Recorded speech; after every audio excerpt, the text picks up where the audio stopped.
समैती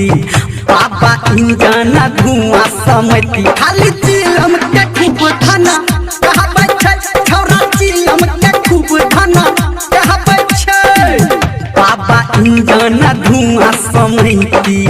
बाबा इंजन धुआं समैती खाली चिलम के खूब धना कहबै छै छौरा चिलम के खूब धना कहबै छै डीजे सुमित सतीश रैमा सुमित सतीश रैमा डीजे सरोज व्यवसाय सरोज व्यवसाय सरोज व्यवसाय। अभी आप सुन रहे हैं सावरिया म्यूजिक। किलो भांग सिलौठ पे पीसे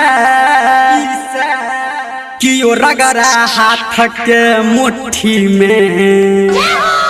सब जला के माचिस के तिल्ली सब जला के माचिस के तिल्ली खाली चिलम के खूब धना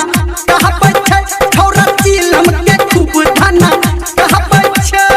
डीजे सुमित सतीश रैमा सुमित सतीश रैमा सरोज व्यवसाय सरोज व्यवसाय डीजे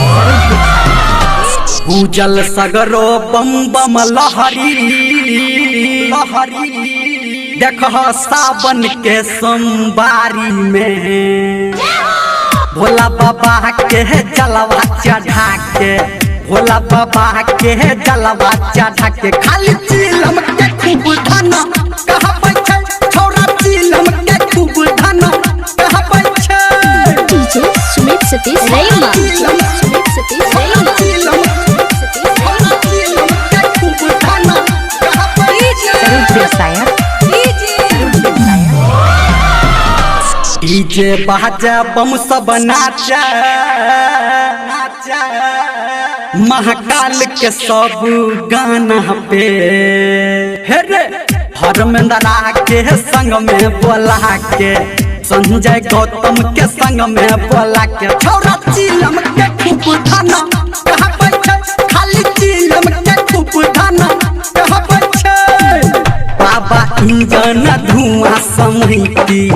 बाबा इंजन धुआं समैती खाली चिलम के खूब धना कहबै छै छौरा चिलम के खूब धना कहबै छै खाली चिलम के खूब धना कहबै छै छौरा चिलम के खूब धना कहबै छै धुआं धुआं कदल के रे।